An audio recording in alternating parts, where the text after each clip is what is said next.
have a quorum, so I will call the meeting to order. And would somebody like to move the minutes from the January 23rd meeting? So moved. Okay, the minutes have been moved. Any discussion? Correct? Seeing none, all those in favor signify by saying aye. Aye. Opposed? Minutes are approved. And today we're going to have a presentation of the proposed budget from the Department of Human Services, and Commissioner Jessen is here along with most of her staff. We're trying to get the computer working.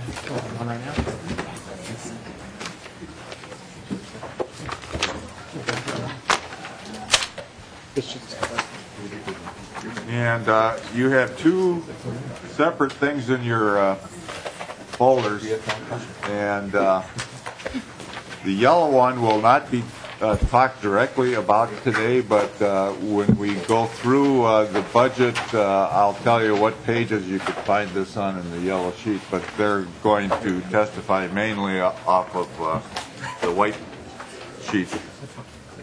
And as soon as we get that computer working. Slow.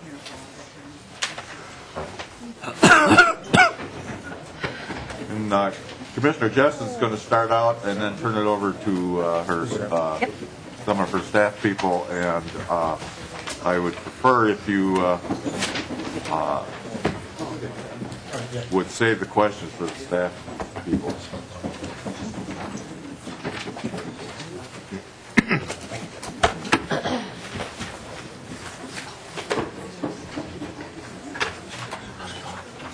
Welcome to the committee, Commissioner.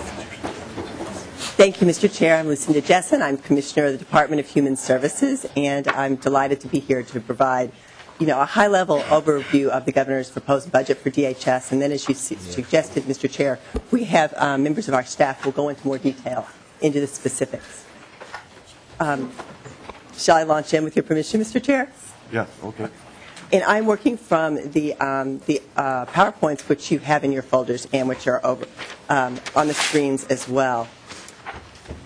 I think the first couple of slides just refer to the department's mission to provide those services to our most vulnerable populations, especially seniors, children, and people with disabilities, and makes the point that we serve over 1 million of these Minnesotans every year. And if you think of the fact that the population in our state is 5.3 million, you'll see that the programs that our budget touches are, a significant portion of Minnesota citizens. I believe it is the third slide, it really talks about after describing the people that we serve, should I be moving this? Okay, great. You figure out the technology here, Mr. Chair. Pat, would you help her with the... I think I've got it. Okay. I thought it would be helpful just at a really macro level to talk about the numbers behind the governor's proposed budget.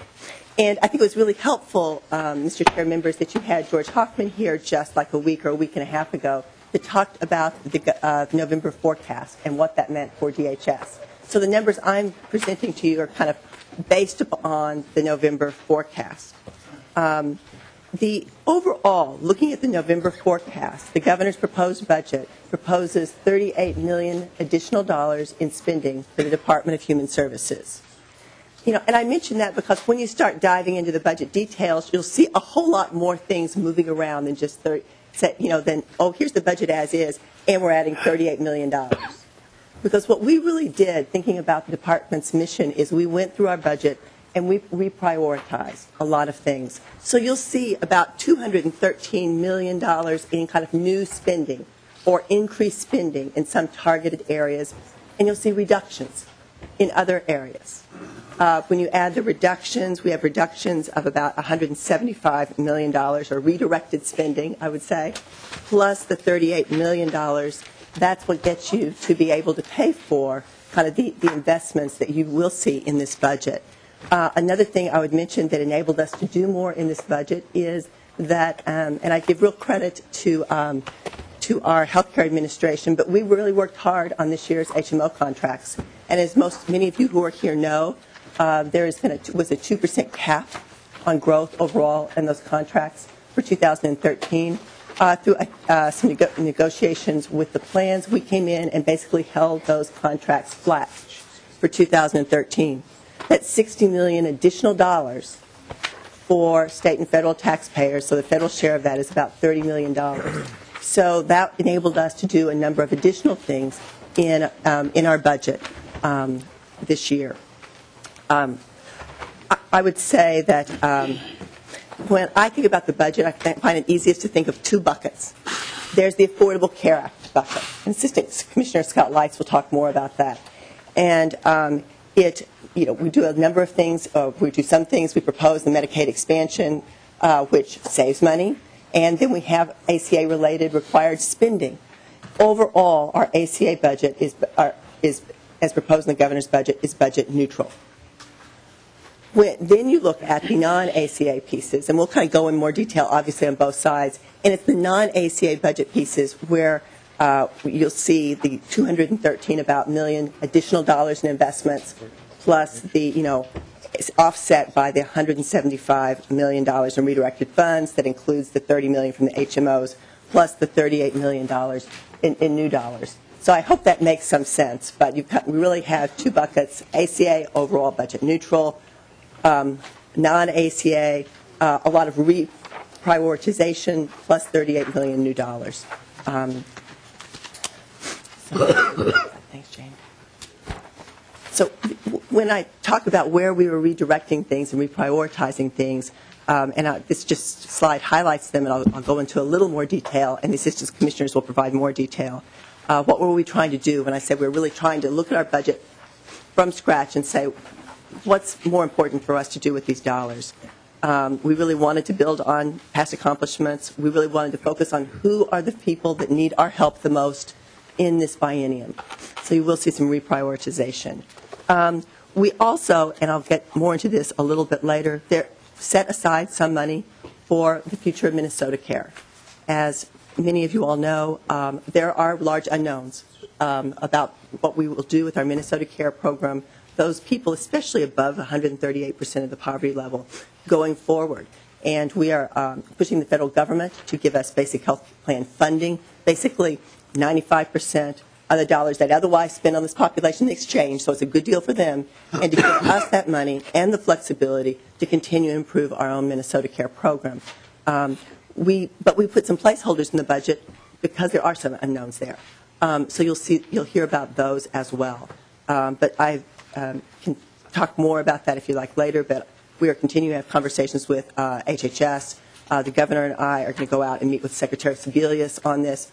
And we've been very clear that we need resolution to the amount of federal funding we can expect for our Minnesota Care program, and we need to know that from them by the end of February, so that when the February forecast comes out, we can make more refined decisions. So of the money set aside in the governor's proposed HHS budget, or in some of the money that we left on the bottom line in the Health Care Access Fund, how much of that will be needed really depends upon the decisions by the federal government, and we are pushing them hard on that. Which I suppose I should have gone to the next slide when I was talking about the Affordable Care Act. The governor's budget talked about Minnesota Care and really trying to create that foundation for the next generation of Minnesota Care. It also, as most of you all know, proposes to expand Medicaid to 138% of the poverty level. But in doing so, overall, and there are a lot of pieces in this, but because of the steps that we're taking, and many of them are federally required, to make it easier to enroll in our programs, to stay in our programs so that there's less churn for people who are eligible, things like doing away with the asset test, making eligibility decisions once a year instead of once every 6 months, having hospitals be able to do presumptive eligibility decisions that last for a short period of time. All of those sorts of things really, what they mean is when we're talking about new people who are going to be on MA, it's not just, assuming the legislature just decides to expand Medicaid, our MA program, it's not just those expansion folks that are newly going to be on our Medicaid program. And it's not just people who are moving over, some of them from Minnesota Care, people like between 75% and the 138 of the poverty level that we cover in Minnesota Care today. And that's why moving them to MA saves the state money.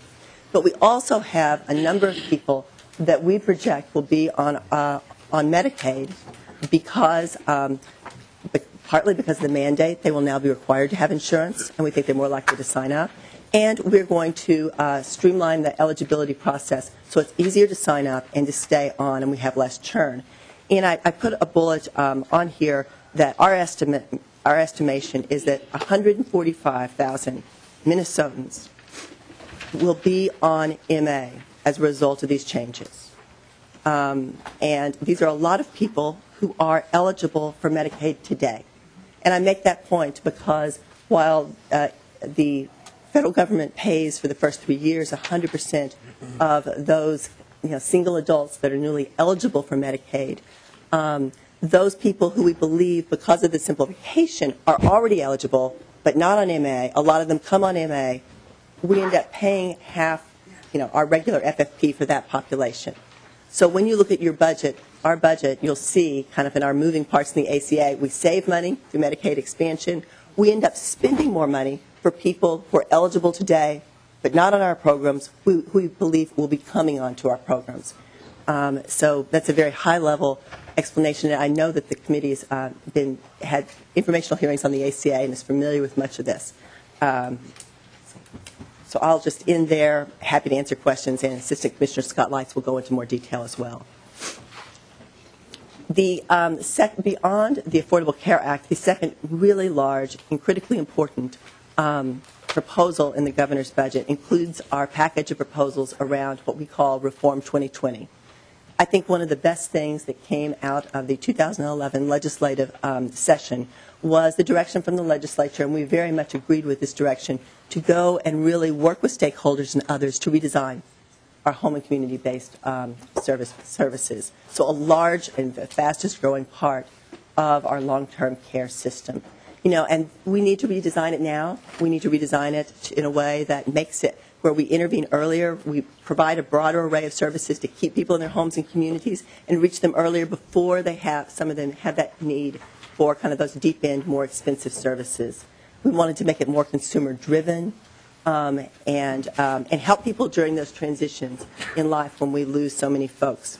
There are a lot of moving pieces with this one. Overall, it actually saves money in the short term, more money in the long term.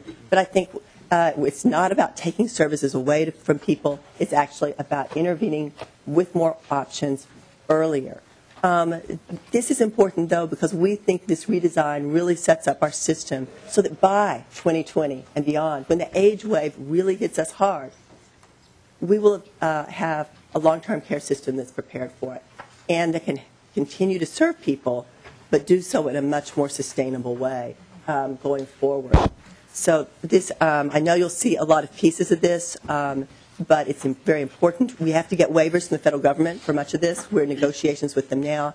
And, and we think we're off to a promising start. I think the federal government also realizes this is something that will serve people better and will save both the federal and state taxpayers money in the long term. Our next set of priorities when we were going through and reprioritizing our budget was really to put more of a focus on children. So we are proposing investments in early childhood. We want to take Parent Aware statewide. Parent Aware is our quality rating system for child care centers and for licensed home daycare centers. We put into the governor's proposed budget more incentives so that if you go to a Parent Aware rated facility or home daycare with more of those quality programming, then those providers get either 15 or 20% more in our child subsidy system, which we think is a real incentive for providers to become have more training and quality, which we think is good for kids, and it also is better for parents if they have more money that's being paid to providers. They have to make less of it up out of pocket. We have, a number of smaller but important items really focused around what I see as one of the huge issues that faces our state, and these are teenage mothers on our on our assistance programs. There are a lot of people that our infant program, which is our main assistance program, serves, and a lot of them are only on there for a very short period of time. They're there because they lost their job. There's some immediate crisis. They're on our program for a little, and then they move on. They get jobs. They go back into employment. And then we have some people on our assistance programs who are there because of serious health problems that really do not enable them to get into the workforce at times, though we are working with a number of those. But I think we have a question from Representative Norton. Sure. Well, I was willing to wait till the end, but if... Oh, you would rather... Okay, that's fine. But unless we're taking them as we go, that would be fine. Thank you.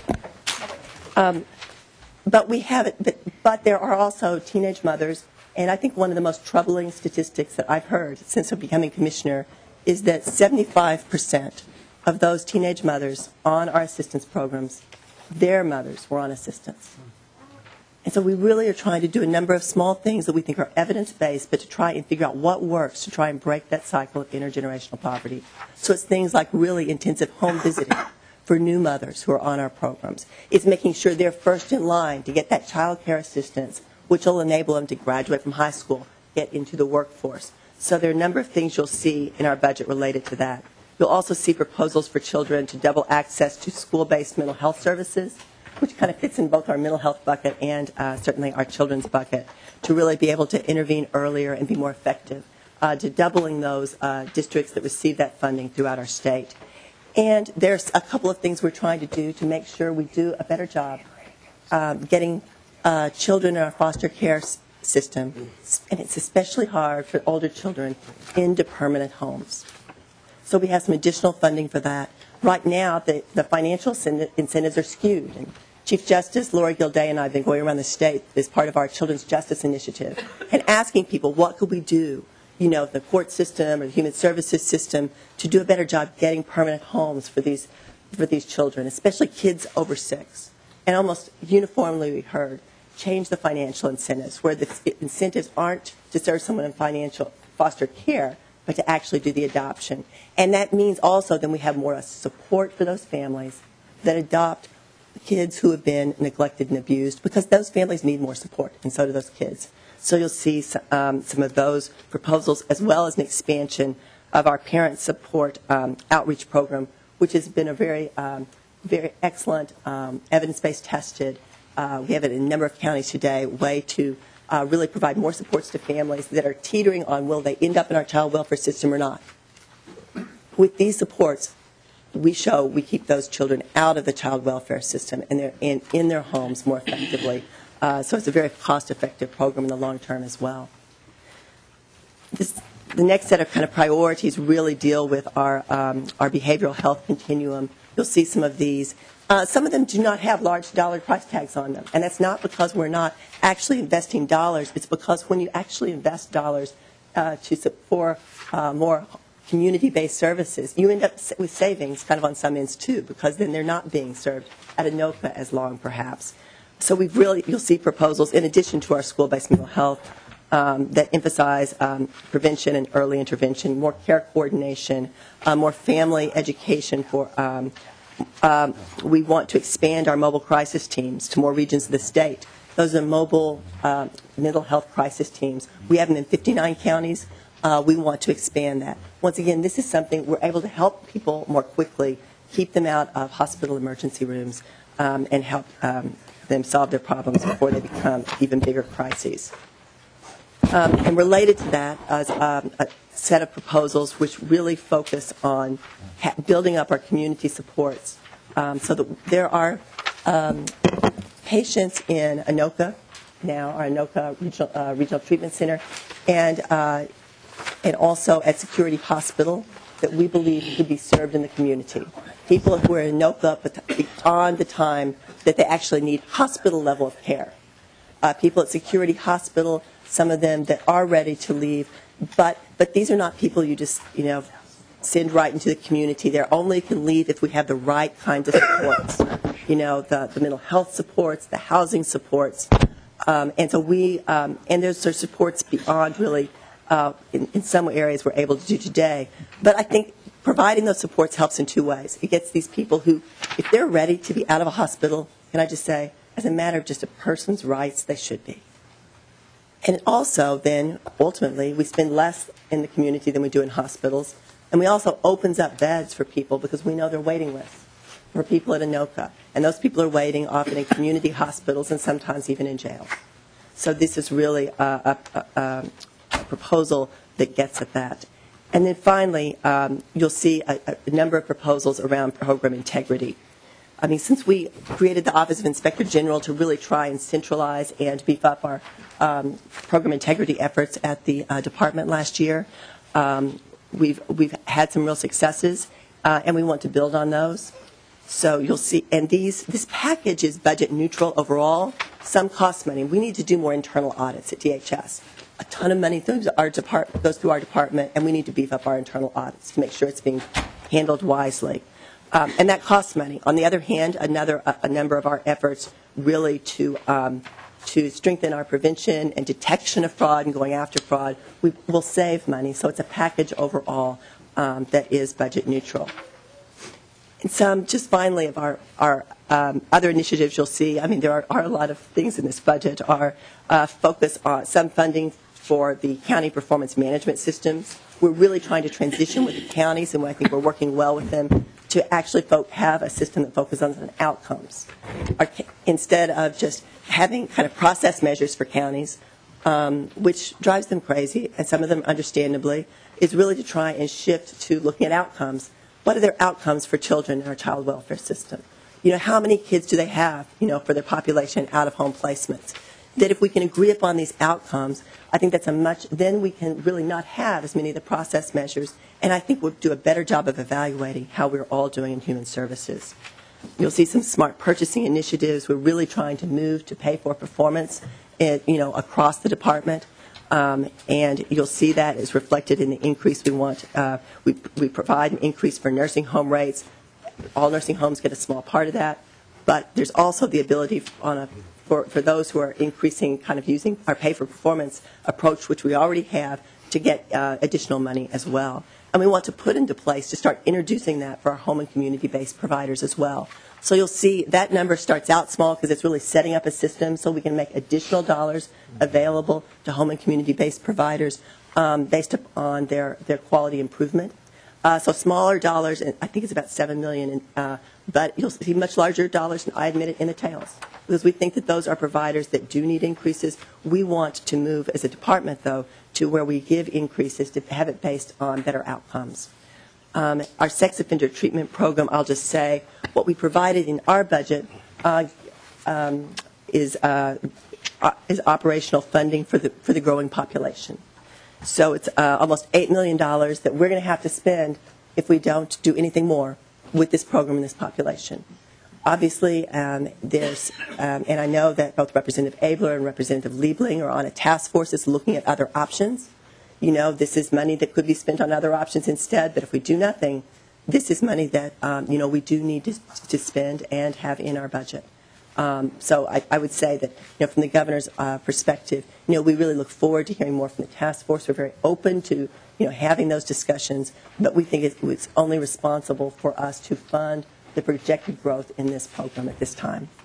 And with that, I just say, Mr. Chair and members, I understand that, there are things we could have done differently and, different choices to be made. I feel overall like this is a really good starting place. I think, with our reprioritization, our ability to cover, over 100,000 Minnesotans with health insurance, to do more for kids, to do more for our mental health system, I think we're real priorities, and I feel good about this. Having said that, I also understand you all have a lot of expertise. I think this is a good starting place. I really welcome ongoing conversation. I'm sure that there can be improvements. I guess one other thing I would say is in terms of an overview, and I think I mentioned this when I was talking to the committee previously just about the department. This budget is based upon a budget where we reduced human services spending by, about $1 billion off of the projected spending in the last biennium.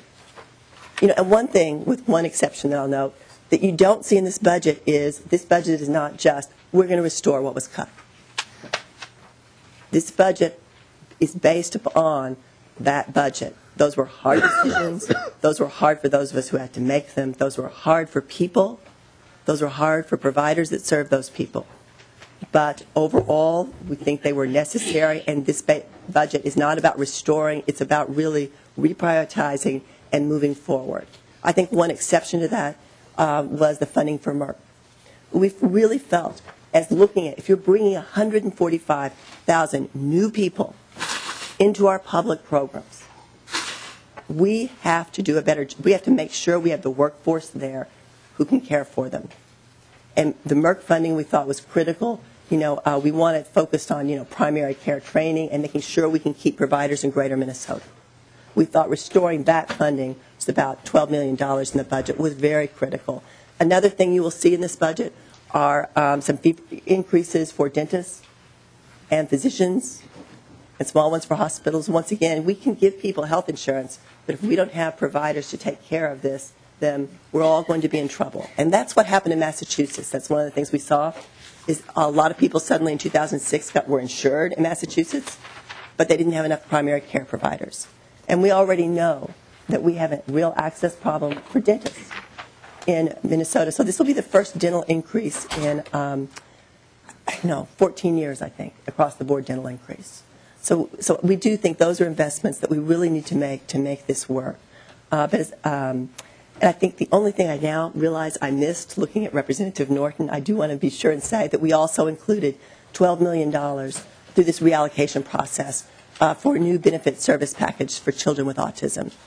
Once again, maybe not a population that everyone, 4 years ago or 5 years ago, we saw the great need that we see today. A growing number of children on our programs who are on the autism spectrum who have ASD. So there is that in this budget, which is something else we feel strongly about. So with that, Mr. Chair, I'm happy to answer questions for a bit, though I must say I have even more experts here who will be giving you a lot more detail about all of this. Okay, we have a number of people that would like to ask questions for you, but first of all, I'd like to thank you for showing up today. And if I was your parent, which I'm not, I would have told you you're not going to work today if you listen to her voice.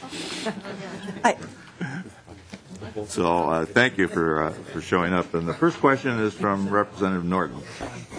Thank you, Mr. Chair and Commissioner.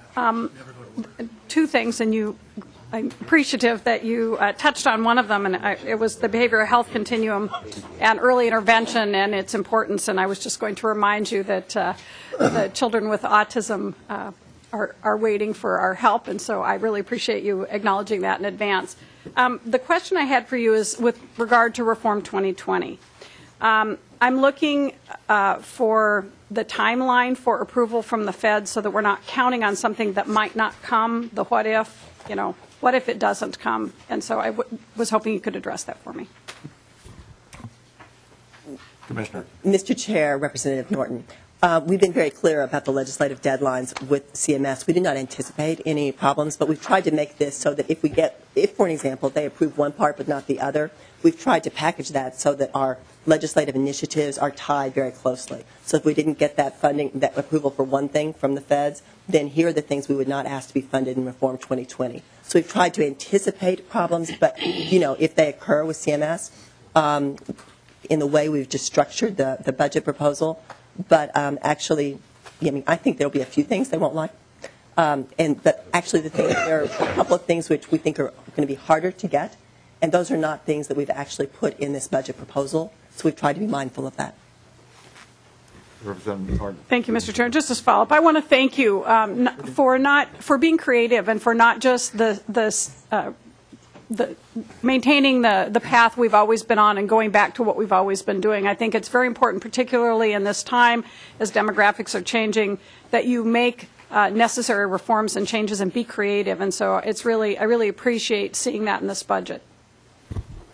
Okay, next we have Representative Morin. Thank you, Mr. Chair. And thank you, Commissioner, for being here today. And please bear with me, Chair and Commissioner, but I have a few questions that would help me to get a better understanding of the governor proposal. And I think the first question comes under the heading of safe and healthy development of children. And we had a presentation on housing yesterday, and I think in my question to the Commissioner, maybe I didn't ask the question correctly. So I'm going to try this again. And so, as we know, as we look at out-of-home placement and foster care, there's a disproportionate amount of children of color in the system who are finding themselves, in long-term care, and many of them age out of the system and become homeless or incarcerated and things like that. And so I was looking at some of the healthy transition to adulthood programs you have going on, and just again, in your words, looking at redirecting and the priorities and looking at those who are most in need of help. Just looking at some of the statistics here for the state fiscal year 2012, and the grantees served 257 youth in foster care. But from those 257 youth that were served in foster care, 58% of those youth receiving services were Caucasians, 17% were Native Americans, and 8.6% were Black and African Americans. So maybe you can help share why there's such a large gap on those who most need the services, who are in that system in high numbers, are receiving the less of the services in foster care. Commissioner.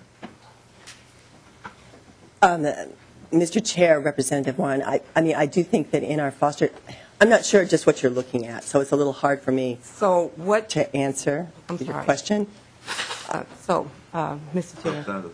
So what the commissioner brought to the committee yesterday were the funding for 2012 for transition to adulthood and homeless prevention programs. It states that the grantees that they have currently, there are, for fall 2012, grantee agencies serve 257 youth, right? Of those 257 youth currently in foster care, 58% of the youth receiving services were Caucasian, 17% was American Indians, and 8.6% were Black and Native Americans. So I guess my question is, with such a high population of people of color in foster care and out-of-home placement, my question is, why was there such a large gap in those who have been serviced, youth who have been serviced? Commissioner. Does that make sense? You know, if you want, you could look up the information and I'd be happy. send it to her. Mr. Chair, Representative, I'm happy to talk with you about this, but I don't know who said this, and I'm not sure what you're looking at, so it's very hard for me to answer that question.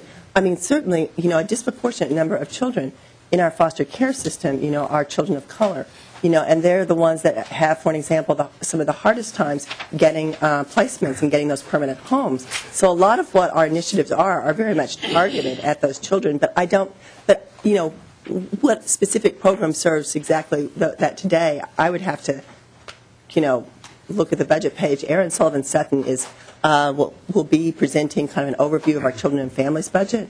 She's probably in a better position to answer that question, but, you know, I'm happy to, if she doesn't answer that question today, happy to do it myself. But I just would need to know what you're looking at and who was. When you say a commissioner said this, I'm like, kind of who?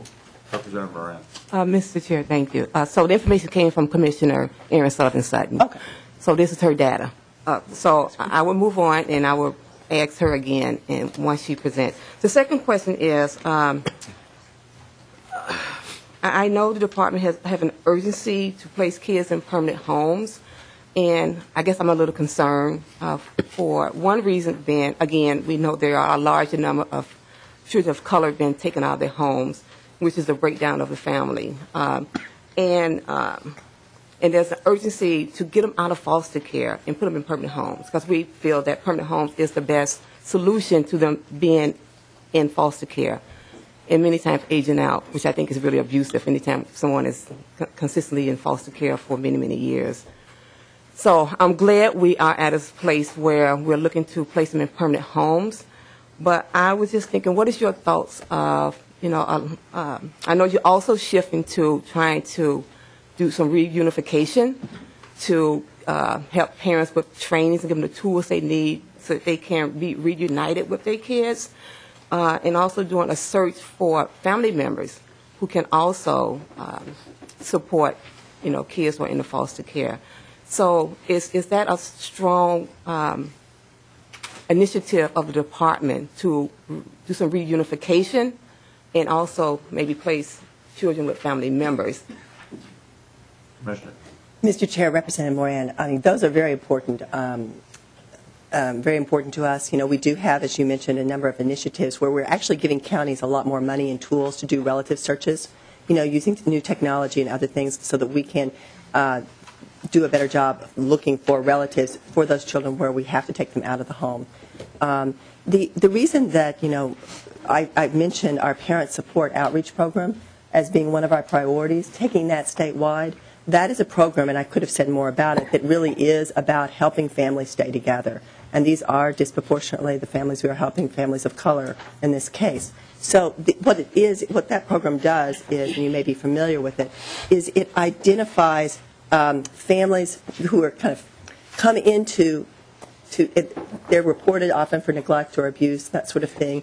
And they've decided, okay, they don't quite make it to where we're going to, put them in the child welfare system, start taking the kids out of the home, kind of, they're so-called screened out. But we know it was close, and we know that there are really hard things going on in this family. And there are a lot of red flags, but it's not so bad that we think we should be taking the children away from them, right? So what this parent support does is identify where it's in place today. It identifies those families and gets them the extra support at the time of identification. So it doesn't just wait for them for things to go wrong. So it does much more of those the wrapped around services to keep the family together. And what the evidence shows is with this, we have much better outcomes for kids. Those kids who are part of this program are much less likely to end up in the child protection system and in foster care and away from their families than families who didn't have access to that service. And that's why part of our reprioritizing within our budget has been that's a program that works, that helps kids. We want to take it statewide. And Mr. Chair, if I may, and I apologize for this, but I have a legislative auditor coming to my office at 11 o'clock, so I am going to have to, I apologize, to go pretty soon. So, well, we're going to have a lot of staff going through the details so we can save questions for them. And so thank you for attending. And okay. Thank you. I would suggest you take some pills. Well, Representative Abler's been giving me cough drops all over. Okay. Thank you very much, Mr. Chair, members. Thank you. So, who's this? Assistant Commissioner Lates. I have one more. Oh, One more. Moran had, Representative Moran had a question. And maybe you can answer. Hopefully you can answer. Thank you, Mr. Chair. So this question is about the child care scholarship that the governor is proposing. And he is, and I'm a strong advocate for early childhood education. I believe it's a necessary tool to help children enter kindergarten more readily prepared and reading by third grade. But I have a question around access and availability and space. I mean, we can give people scholarships, but there's no availability or space. So does that or does that not just expand the waiting list? Mr. Chair and Representative, first of all, I think that probably was it's a very good question, probably best addressed when Erin Sullivan-Sutton is available, and I think she'll have a number of things to say probably in those areas. Commissioner Sutton will be testifying next Tuesday. Next week, anyway. So, Commissioner. Mr. Chair, members, my name is Scott Leitz. I'm the Assistant Commissioner for Healthcare at the Department of Human Services. And I'm going to walk you through the items in the governor's budget related to the healthcare administration. I'm going to be working off of the yellow packet of information that you have, which are sort of termed fast facts. But I'll also be cross-referencing it to the actual governor's budget change pages, which I think hopefully members, I believe, have a copy of. I'll start by on page 2 of the fast facts document, which is expanding medical assistance eligibility. There's really 3 items which are contained in this sheet, and they correspond to the first 3 items on page 5 of the first 2 items on page 5 and the first item on page 6 of the governor's change pages. The first item is changes that the Affordable Care Act requires states to make changes to their medical assistance program, particularly around streamlining and modernizing eligibility determinations for individuals. A number of the changes that need to be made relate to changing over to a new income counting methodology, the way that we count income for the purposes of determining eligibility in our programs. We have a requirement to do streamlined online application and verification things, as well as some improvements to our renewal process and a few other eligibility changes. The primary change as it relates to income counting methodology is moving from our current methodology to what's called the modified adjusted gross income, or MAGI methodology, which is really meant to mirror the way that income is counted for the purposes of tax returns. And so we marry up those two aspects. One of the things that is required is that the asset requirements or asset tests that we currently have in our programs need to go away, and all the income disregards that we currently have are replaced with a standard 5% income disregard. And that's why sometimes you'll hear when I talk about the Medicaid expansion that it'll go up to 133% of poverty, but with a 5% income disregard, it's actually 138% of poverty. I think Representative Loeffler yesterday, you suggested we just adopt one or the other as our way of doing that. So that's a good suggestion. We also are going to be required to accept applications online, by mail, by phone, or in person, and to use electronic data verification where we can. I think one of the pushes in this is to make it as easy as possible for people to apply for our programs and to use existing information. One of the burdens that we have right now is that people are required to send multiple documents, and we're really trying to do much more verification of that information electronically. Under this budget item, there's also changes that relate to how we do renewals in our programs, meaning how often we check for re-verifying information. Right now, that's on a 6-month basis. This law, the law will be required to go to 12-month renewal periods. We're also required to expand medical assistance for former foster care children up through, if they're on the program at age 18, to extend that coverage up through age 26. And to allow hospitals to do what's called presumptive eligibility, where they collect a baseline amount of information and make a determination as to whether an individual is likely eligible for medical assistance. This ensures that at the point of care, those hospitals know that they will be paid for the services rendered.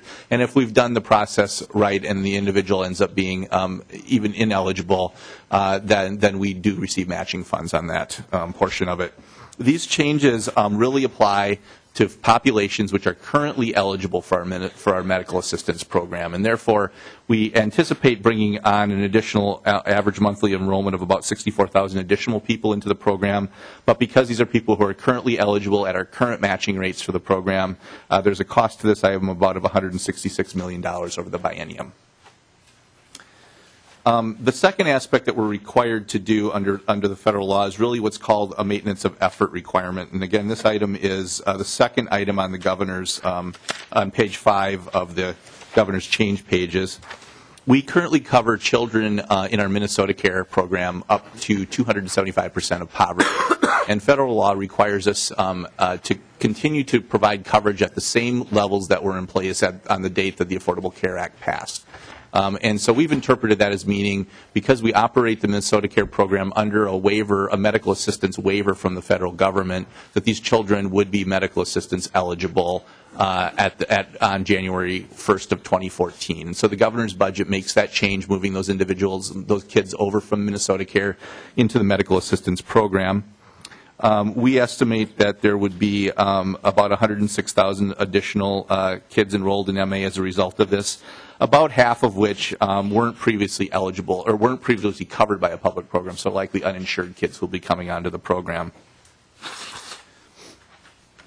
And the third item, which is the first item on page 6 of the governor's change pages, states are optionally allowed to expand their medical assistance program up to 133, with the income disregard 138% of the federal poverty guidelines starting in January of 2014. This expansion would include single adult populations between 0 and 138% of poverty, parents between 100 and 138% of poverty, and 19 and 20-year-olds between 100% of poverty and 133% of poverty. So these are populations that who are currently eligible for our Minnesota Care program or medical assistance where we receive our 50% match. For the single adult populations, if we take up this optional expansion as the governor is proposing, we would receive 100% federal funding for the childless adult population and 50% match for the parents and the 19 to 20-year-olds. One question I think that folks have asked is, do we need to go fully to 133% of poverty in this expansion in order to receive full federal funding? The answer that we received from CMS on this is yes, that we would need to do a full expansion. The governor is proposing that. So this proposal assumes the expansion will move about 53,000 enrollees from Minnesota Care into medical assistance and add an additional 34,000 who are currently uninsured. Could you give us the totals of the increased enrollment? How many are coming from Minnesota Care? How many are currently or would be eligible but not insured right now? Sure, Mr. Chair. The first group for the total for the three. Sure. The total is about 145,000 new people who are currently newly covered people. I can also give you the breakdown, if you'd like, of folks moving from Minnesota Care into medical assistance, if that would be helpful. The first change that I mentioned, which is really the eligibility enrollment streamlining pieces, brings on about 64,000 newly insured people. And there's no real movement on that one from Minnesota Care to medical assistance. The maintenance of effort requirement on children, keeping them in medical assistance up to 275% of poverty, results in about 106,000 new kids coming on to medical assistance. About 60,000 of those were kids who moved from Minnesota Care to medical assistance, and about 47,000 of those are new kids being newly covered. And then on the expansion of MA to 138% of poverty, we estimate that about 87,000 new enrollees into medical assistance will come as a result of that. About 52,000, 53,000 of those move over from Minnesota Care.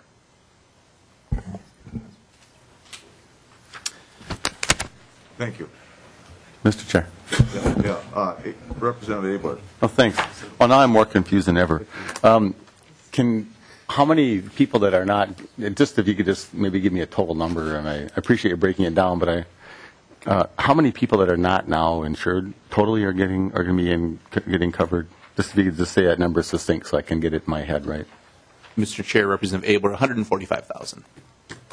People that are, Mr. Chair, people that are not now covered are going to be covered in addition by this. And the transfer ones are a whole bunch of them, not part of the 145. Mr. Chair, Representative Abler, that's right. Of the 145 are newly covered individuals. That were, Mr. Chair, that were barred by asset limits or residency or just didn't get around to it or all those reasons. Mr. Chair and Representative Abler, it's a combination of things. Yeah. One is some of what you just mentioned there. There's also the impact of the requirement that individuals have coverage. In January 14, Mr. Hoffman estimates that will bring in some additional people into the programs as well. Thank you. That's helpful to get a number. Thank you. Mr. Chair, I'll now next turn to the yellow sheet, page 4.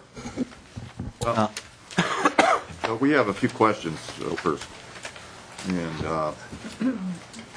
I'll go through the list. This is from when the commissioner was still here. Representative McDonald, did you want to ask? You're on my list. I made your list, yeah. Chairman? The commissioner's not here. It may not be a good list. Yeah. Yes, thank you, Mr. Chairman. Commissioner Lights, a question for you on page 17. 2 years ago, when you were in front of this committee going through the budget, I was impressed on the detail of the budgets, especially as a new young legislator, and I was able to follow spreadsheets in my previous career in Delano. So I was very impressed with the details of the budget. I find that this new budget spreadsheet's the lack of detail in it, and surprised that we would go back to such a budget spreadsheet that has little detail. And I'll use an example on page 12 of the budget in front of us, if you could all go to that. Talks about the nursing facility rate increase and the quality add-ons, yet it doesn't give the percentage of increase. It just indicates that there's an increase. Well, then as I look further into the data, I'm supposed to go to this yellow sheet. It says fast facts. And then I turn to that page, and there's still no detail of the rate increase for the nursing homes, and that's what I'm talking about. So I'm just wondering, as the fiscal analysts, as they look through this, and yourself, how you could find this useful when there's such a lack of detail in here and information. It doesn't have any numbers based upon the last 2 or 3 bienniums like our last budgets, which is very helpful, so we can kind of gather how many people are going to be serviced, what monies are going to be increased from this biennium, from the last biennium, or the last 2 bienniums. I think as a legislator whose responsibility for helping with the finances of our state, those numbers are so important, Commissioner, and frankly, I'm not sure why we changed the method of the spreadsheet. Can you address that? Mr. Chair, Representative McDonald, and thanks for your comments. We certainly want to make information available. I know that MMB did do a format change this year in how they're presenting the budget documents across all the agencies. We'll certainly take your comments back to them and ensure that they're aware of them. And I might add, we certainly are happy to spend whatever time with members here and also out of committee helping you understand what's in the budget. So if you're not getting that information in committee, certainly want to make that offer that we're happy to do that. That was a decision by MMB and not by the Department of Human Services. And I assume when the new budget comes, when the February forecast comes out, there'll be another presentation. Oh, and Doug Berg wanted to. Mr. Chairman, Representative McDonald, and members, just to, not to come to the department's rescue on this, but this has been an issue in every committee. There is a new budget system that went online recently. The format of the budget documents is different than it has been in the past, and there is a lot of sort of groping to find information at this point. The departments are not generally responsible for the format of the budget system that was put in place. They are the ones who end up picking up the pieces of providing you the information you actually want, and I think that's what Commissioner Lights had mentioned, and I know the department, I've been in communication. If you have questions and data that you want from previous budgets or more detailed, the departments will endeavor to provide that for you. That said, there's a general dissatisfaction with the budget documents that have been produced in this budget, and it is, I think, largely related to moving to a new budget system that has just gone online. Mr. Chairman? Thank you, Mr. Burke. Then I'll close with my follow-up. As a legislator, you all understand and recognize the importance of having information to us.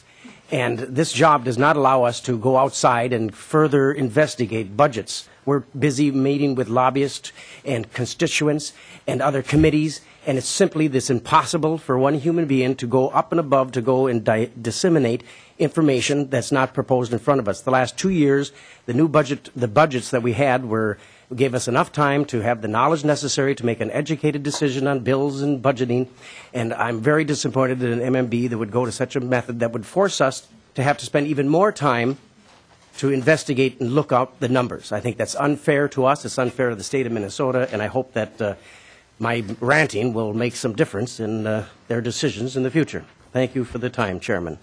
Thank you, Representative McDonald, and I agree with you. Mr. Chairman? Yes. Can you say that again? No. Representative Hartman has something about the budget. To this point, I hope that our fiscal staff will work with the department and the chairman to bring information to the committee in a way that we can understand it. I presume that the department doesn't use the information in the same format that MMB is presenting it to us in these budget documents. I presume that when the department is making decisions, they have better looking spreadsheets that are more informative. And we had the same issue in Judiciary Finance yesterday. We would like to see what you see, because we're presumably what you're seeing in your work at the agency is intelligible, and what we're getting from this MMB process isn't really intelligible to us at this point. So to the extent you're bringing information from the department in a different format than what we're getting it from MMB, if it helps to tell the story so that we can make good decisions here, I hope that our fiscal staff and the agency can work with the chair on bringing better information to the committee. Representative Fritz. Thank you, Mr. Chair. I just want to, my question, or not question, but my comment when the commissioner was here and I was able to thank her on her way out, is that the nursing homes are finally included in the governor's budget for the first time. They opened the door to us, so we do have our toe in the door. I'd like it to be opened a little wider, but I am appreciative of the fact that we are in it. The percentages are not worked out yet. They still will be worked out, and I'll be bringing a bill to this committee again, asking for the rate increase to those nursing homes, and it's a good bipartisan bill. Look at my friend, Representative Schumacher over there, who actually had some success last year, but we've been cut and froze for 20 years. So we're actually in a budget this time specifically, so I'm grateful for that. Thank you. Representative. Thank you, Mr. Chair. And, just to follow on Representative McDonald's comments, I think it's true, we need a lot of information, but I think maybe the couple things are causing difficulty here, at least from my point of view. One is that I wasn't really aware of the change and why it was being made, and I think maybe I missed it, but a little orientation to that might have been helpful. So maybe it's more of a rollout problem, because I think they're striking a balance here between overload of information and intelligibility of information. And frankly, in my time here, I've always felt completely overwhelmed by the information, and I think too much is perhaps worse sometimes than not enough. I think it's I certainly don't see here any intent to make our lives more difficult. I think it's an attempt to try to make it easier for us to grasp and perhaps for the public to grasp, which is something that I appreciate. But I think it's, like all change, it can be a little difficult. So I think we kind of have to be a bit tolerant and sort of try to work together with MMB, and maybe the take back should just be that the rollout of this wasn't exactly smooth. And we need to understand better why they made the change and where they want us to go for the additional, or how they expect to get the additional information to us. But that said, I had some other questions, which is why I was on the list in the first place. And one of these, Mr. Lights, is probably best directed to you, and that is about this new income calculation process under MA. I had a question from a constituent that I haven't yet heard the answer to, and that is, how does this work for people who don't file tax returns, which presumably would be a lot of the people who would be eligible for MA? Could you direct me there? Madam Chair, or Mr. Chair rather, and Representative Fleetling, I'm going to start, and then I'm going to ask Karen Gibson actually to join me at the table, who oversees our eligibility area, who has a much more detailed knowledge of how this is going to work, just so we can get you, because I think that's a question a lot of folks are asking, is sort of, if people don't file. We obviously will still need to collect information in those cases to make a determination of eligibility, and the standards that we'll use are similar or the same to do that, but we'll have to use a different data source in order to do that. And I don't know if Karen Gibson now has joined me, and she may be able to answer more clearly that process. Chair, Representative Karen Gibson, Department of Human Services. Yes, a lot of our medical assistance eligible folks are below the tax income filing threshold, so they wouldn't necessarily need to do that. However, under the new income method that we are using, we will be trying to help them put together their income as, for the most part, as if they were filing a tax return, even though they aren't. So the new method does require us to follow the tax code with a few modifications. Just as we do now, people will be reporting, to us, attesting to what their income is, and then we will verify that against electronic data sources. If they don't file, we won't be able to verify their income against the IRS database, but we are looking to put together other sources of electronic real-time data verification so that we can verify their income in that manner. So hopefully we can reduce the need for people to provide pay stubs, et cetera, and hang on to them and submit them, et cetera. Representative Liebling. So just to kind of bring this together and kind of allay the fears of some folks, that this is not something that's going to prove a greater impediment to those low-income people, correct? I mean, even though this is coming down to us from the feds, the idea is that people who are actually eligible should be able to get on the program. Mr. Chair, Representative, that's correct. Thank you. Okay, next, Representative Dean. Thank you, Mr. Chair and Commissioner Lights. One of the things that we have to do in preparing a budget is to rely on forecasts that are very, very important. And we rely on our budget forecasts and our revenue forecasts that come in, as you know, and we also rely on eligibility forecasts through the departments that we use to determine what the budgets are going to be.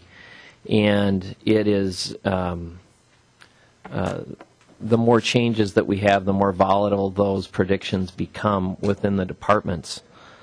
One of the things that we are very concerned about is the accuracy of the eligibility predictions from the department in forecasting. Just looking backwards at the last biennium, the projected growths within those programs were off. They were wrong. We relied upon those predictions, and it turned out to be good news because the actual uptake within those programs was under forecast. However, if we were to push the rewind button, we would probably make a lot different decisions at the macro level about our budgeting process. If you just think about it in real terms, if you've got a $10 billion portion of a budget and you're 99% right, you can be $100 million off. And as we're looking across our different budget items, that's a big deal. I'm wondering what the governor's position is and what the department's position is on how we can become better at those forecasts. What are we currently doing in terms of practice within the department or within MMB, if that's the jurisdiction of oversight, of looking backwards that says, what did we predict? What actually happened? What can we do better to move forward in terms of getting a more accurate picture of what our programs are actually going to cost so that we don't make decisions at the macro level that really affect other programs like higher ed, like assistance to folks with disabilities, that once that train has left the station, it's 2 years until we can revisit it. Commissioner Lights. Mr. Chair and Representative Dean, you're of course absolutely right that the process that is used is a forecasting process, and the best information that we have at the time I think comes into Mr. Hoffman, who I think has a pretty good track record of putting that information together. There's obviously margins for errors around forecasts. They're not always 100% accurate because it's predicting what the best expectations are for the future. I know that we're certainly always striving to improve that process. It's probably a question better posed somewhat to Mr. Hoffman on that, but I certainly will take that information back and that request back and make sure that the concern is heard within the agency around ensuring that those forecasts are as accurate as possible. I do know that Mr. Hoffman certainly has, I think, a good history of doing this type of work, and certainly we will make sure he hears what the committee has discussed today. Representative Dean, Mr. Hoffman is almost always very accurate. I think something happened last year or 2 years ago that he wasn't as accurate as he usually is, and we probably need to find out why that is. And maybe it was the economy. I don't know. But you had a follow-up question. Mr. Chair, and I know Mr. Hoffman has an excellent reputation, and his professionalism is beyond examination within that. But I'm just looking more from a systems-wide perspective through the department and moving ahead.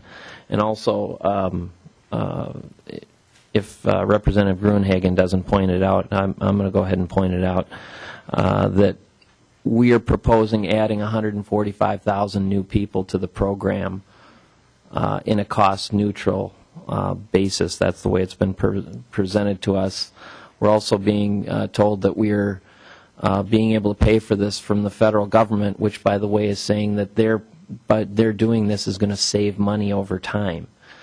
So under the heading of forecasting, I think that we have to really look at these macro numbers and project forward. Does the average constituent that we represent really believe that we can add 145,000 new people at a cost-neutral basis across Minnesota, increase access, and somehow that we're going to just provide care providers for these folks at the same or less dollars at the state level, while being told at the federal level that we absolutely positively will be spending less money on these programs over time? I just think that's a question that we need to ask ourselves as good stewards of our budget. Okay, next, Representative Loeffler. Well, thank you, Mr. Chair and members. Originally got on the list because I wanted to just make a request that as the department goes through these overviews, if in addition to highlighting the state impact, which is often highlighted and budget neutral and total and all those sorts of things, if you could also, for Representative Mack and I, who serve on the tax committee and are expected to bring from this committee insights as to what the property tax implications are, if you could also share what the impact would be on counties, cities, the criminal justice system. I know I've heard from my sheriff who's concerned about increased jail costs when people are court-ordered to the care of DHS and there isn't room at the inn. So just as you're going through the budget, that would be really helpful. Things like the 145,000 additional people, not all of those will be able to self-apply. And what does that mean in terms of demand? I know that the counties have struggled with this bad economy. Tons of people applying for public programs, whether it's food support or it's medical support, that they just don't normally see. And counties have often had hiring freezes during the recession because they've been struggling. So just if you can cover that, that would be great. But on your particular area, I would like to know, you say that hospitals are going to be able to do presumptive eligibility for MA, which I think is a great step forward. Is that limited in the federal law to just hospitals? I mean, now that we're training people and have evolved urgent care, can we bring them into that basket as well? Mr. Chair, Representative Loeffler, the law has a requirement on that we allow hospitals to do that. Presumably, within states, you can also allow that optionally for other organizations. But we're complying up to what the law requires in this piece of it. Thank you, Commissioner. I thought that hospitals could retroactively, in the current situation, could retroactively determine someone was eligible and get paid back later. So, Mr. Chair, what this would be basically doing is at that point of care, making that determination as opposed to after the fact. So it's sort of a different way of getting at some of the same issues of determination. And on the presumptive side, it allows them sort of up front to make that determination based on a basic kind of a core set of information that's collected. And the last one is, right now, is Representative Mack. Thank you, Mr. Chair. And it's actually a follow-up to that presumptive eligibility. You mentioned that, if I heard you right, that if an incorrect assumption is made and it's found that they're not eligible down the road, the hospital is still able to get reimbursed and matching funds for that. And I guess my question is, just logistically, is there a built-in incentive for the hospital to make correct eligibility determinations, or a certain amount of strikes they get until, they're maybe put on watch? I guess I just wonder, long-term, it seems like there could be some problems with that system, and what incentive is there for providers to make accurate eligibility determinations? Mr. Chair, Representative Mack, I think as the system evolves, I think the goal will be to actually have people determined whether they're hard determinations as to their eligibility before they hit the hospital. I think in the interim period here, as we bring online the new eligibility determination rules and systems, I think that's where the presumptive piece comes into play, because not everyone will necessarily have all their determinations made at the time they hit point of care. I think over time that'll become less of an issue. I do understand the point that you're raising, which is it in the incentive of a caregiving facility to make a determination for recognition of being eligible. And I think the hospitals in Minnesota typically are good about these things. They I think will well follow the kind of guidelines that are set out for this. It's not no information that's collected. It's more of a baseline set of information. So they do have to collect some information and do a good faith determination at the point of care. Understand your point, but I do think that over time that will become perhaps less of an issue as more people have hard determinations on their eligibility. Representative Grunhagen. Oh, thank you, Mr. Chair. I apologize. I had to step out. I had some constituents here for my district for a little bit, so I'm not quite sure where this question would be appropriate. If it is here, if it should be for another speaker. But under the governor's changes, this packet here, there's a nursing home facility rate increase and quality add-on. Is this the place I can ask this question, or is it for a different speaker? That would be Lauren Coleman. He'll be here. We're going to be going over the budget in detail all next week. So. Oh, okay. So I'll wait on that question then. All right. Thank you. Again, normally we would have what they're getting this year, and we could see what the percentage-wise what the increase is. But unless you want to go back and get the 2012 budget. Well, I'll ask my question, Commissioner Leitz, and if just you could, or what? Oh, Leitz. Okay, I'm being corrected here, not by my wife, but by a friendly. No. I'm used to my wife, Greg. No. Anyway, it's on page 12. It's about a $31 million increase for the biennium, and being in a rural district, I have a lot of nursing homes that are really having a problem with that rate equalization, and from the standpoint of their costs going up, and yet their any type of revenue seems to be frozen or not moving at all. But I see in the governor's budget he's going to provide some nursing facility rate increase and quality add-on. Am I understanding that correctly? Would that affect the rate equalization payments to nursing homes? And I see there's a quality add-on payment rewards, and I guess I'd just like a little bit more information on that, because I've been contacted by some of my rural nursing homes regarding this this part of the budget. Commissioner Leitz. Mr. Chair and Representative Grunhagen, Assistant Commissioner Coleman will be better able to answer those questions, but we'll make sure he's prepared to answer those when he comes before the committee based on what you've asked. Okay, thank you. Okay, we have about 10 minutes left, so Commissioner, continue. I'll do my best, Mr. Chair. The next item in the governor's budget, in our fast yellow sheets here, Fast Act, would be page 4.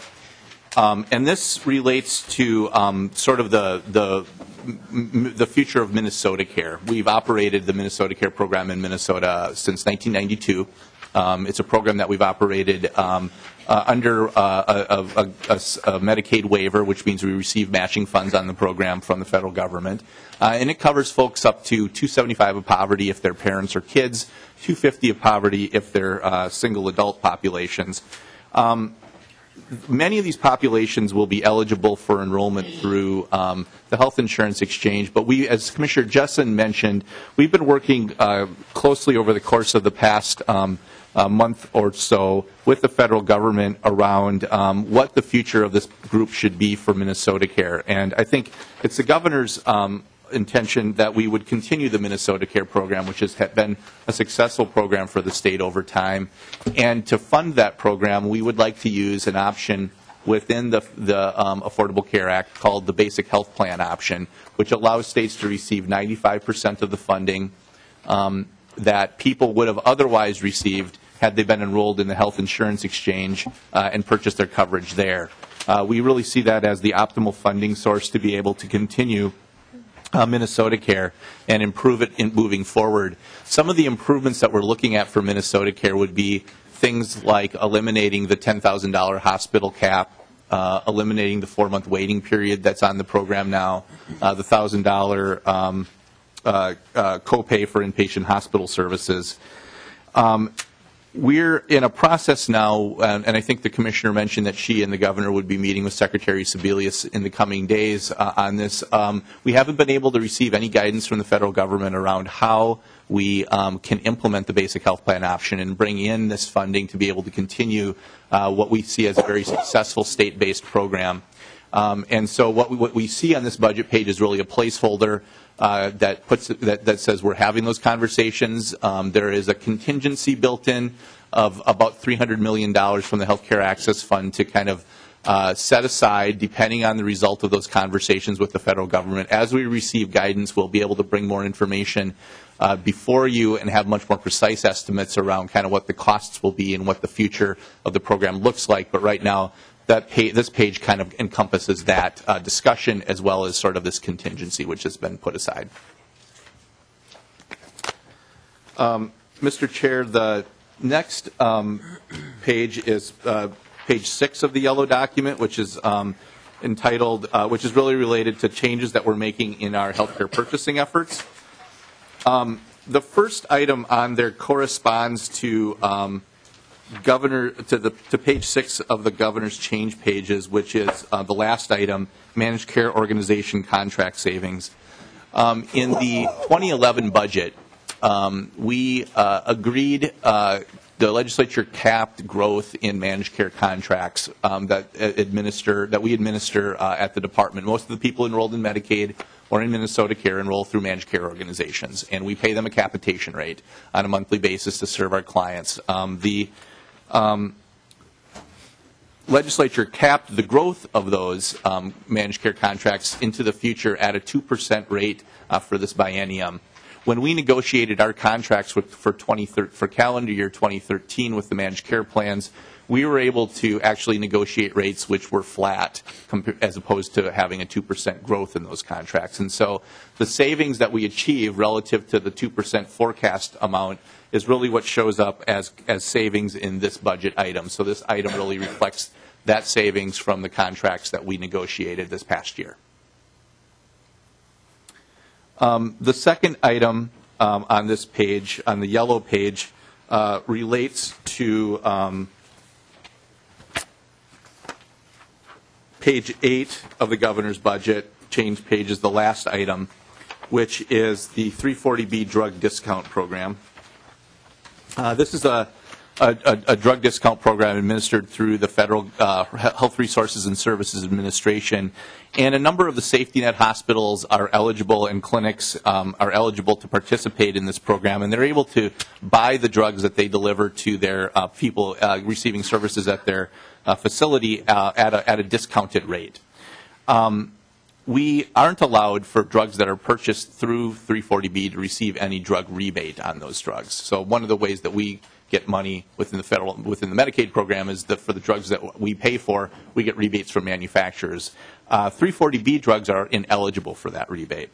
In the past, for organizations that were part of 340B, we've negotiated a rate with them. So they buy the drugs at a certain discounted rate, and they agree to submit claims to us at a reduced rate. So it built in some margin for them, but they were still receiving their drugs at a discount. The intent of that agreement, the agreements that we had with them, was to really hold us harmless as DHS or the Medicaid program from what the rebates would have otherwise been, since we're unable to claim the rebates. But there have now become a lot more 340B entities who are eligible to be part of that program, and so it's become unworkable for us to have individual agreements with all of the organizations. Plus, the rebate amount that's available now has become much greater. And so as a result, we're actually paying more for 340B discounted drugs than we are for just standard drugs that we would purchase through community pharmacies, net of the rebate that we receive. So what this proposal does is to sort of try to remedy that by establishing a single uniform rate that we would pay for 340B acquired drugs. It's based on a nationally available benchmark, wholesale acquisition cost. The rate that we propose is set at a level that holds the Medicaid program harmless from what in aggregate would have been the rebates that we would have received on those drugs if we'd purchased them through normal channels, while also allowing for some margin for the organizations who are purchasing the drugs at a discount. We think that would allow them to continue to be able to get a little bit of margin while also saving the state some money. And we believe the savings on this is about $5.2 million over the biennium. Third item relates to a proposal to lower the cost of diabetic testing supplies. This is on page 7 of the governor's change page is the bottom item. We recommend implementing a bulk purchasing program for diabetic test strips by deeming certain brands as preferred brands and then allowing for other brands to be available to individuals, but doing so on a prior authorization basis. And the savings from this item is a little over $500,000 over the biennium. The next item is for providers. It's a proposal to reimburse providers for clinically administered drugs at the state allowable maximum cost. That is at the top of page 8 of the governor's change pages. We currently establish a pricing which is called the state maximum allowable cost to cover drugs that are administered at a pharmacy level. When those same drugs are administered in a clinic, we don't apply the state maximum allowable cost. So that creates an incentive actually for drugs to be administered in more costly settings. And what this proposal does, it's a modest proposal, but basically extends that state maximum allowable cost to clinical settings as well as in pharmacies as to the amount that we will reimburse for drugs, and saves about $50,000 over the biennium. And then the final proposal on this page is the yellow page, page 6, is a proposal to recalculate our child and teen checkup rate. This is a global rate that we pay to clinics when they do a core set of services that are child and teen checkup related. One of the things in that global rate is the cost of is vaccines. What we discovered is that the cost of that there are certain drugs that are certain vaccines that are actually acquired by physician clinics at no cost. The vaccines that are acquired through the Vaccines for Kids program is a federal program, and there's no cost to those vaccines to the clinic. However, we did find there were some billed charges related to those vaccines built into our rate for the child and teen checkup. So what this does is to remove those charges from that global rate. When we calculated the global rate, we rolled up a bunch of stuff into it, included some of those charges. We're simply removing those. It'll lower the global rate from around $300 to around $275. Okay, well, we're just about out of time, and Commissioner, we'll see you next week again, I think. And Mr. Berg had something to inform us on. Mr. Chair and members, just not to get us further in the weeds or beat a dead horse on the information issue, I'll probably do both at this point, but maybe this would have been better at the start. But just to give members a very brief idea of the flow of information and what you have. What are referred to as the governor's change page is the white document. You have the narrative document as part of the governor's budget rollout. I believe next week you'll be getting a folder that also has the fiscal pages and the agency background with that. There's limited information in this. I think the fiscal pages will also not satisfy a lot of members' questions. The yellow pages are DHS's attempt to add detail to these. If you are looking at these and you have a question about what are in these change items, try to scan the DHS stuff. It has more information, and then you can get back to the staff or the agency for further detail. Also, on the subject of spreadsheets, in your packet there is a thing called the 2013 Session Governor Budget Proposal Tracking. This is got all the governor's proposals and will in the future have the legislative proposals at a high level of detail on from a fiscal perspective. It'll have appropriations, savings and expenditures, revenues by fund, by year, and by budget activity. So you will, there's a lot of detail in here. It's a complicated document. It has probably more detail than members typically want. Representative Hortman had sent me a note asking whether, and I will say that I produce a sheet, and typically in each fiscal committee, the fiscal staff produce a sheet that looks at percentage changes from biennium to biennium on what we would call more a fund balance perspective or an account level. So and I'll produce something for you next week that'll show the governor's budget by, a percentage change from the previous biennium by department, and then take that down typically in an agency like DHS to the general fund balance level, which would be programmatically like MA and group residential housing, general assistance, MFIP, the various fund balance programmatic stuff, and I'll provide that to you. If you look at this sheet, and I draw it to your attention because you will see this spreadsheet again. This has been developed over a long period of time between the agencies and the legislative branch. It's the tool we use to do the tracking and to produce the appropriation document. As I mentioned, it's got a lot of detail, so if you get lost in it, you can talk to either the agency or myself about it. But just realize that at the end of the session, you will have this document, which will represent the product of this committee in an appropriation bill. So it's got a lot in it, but it's a complicated document. Okay, thank you, Mr. Berg. And with that, the meeting is adjourned.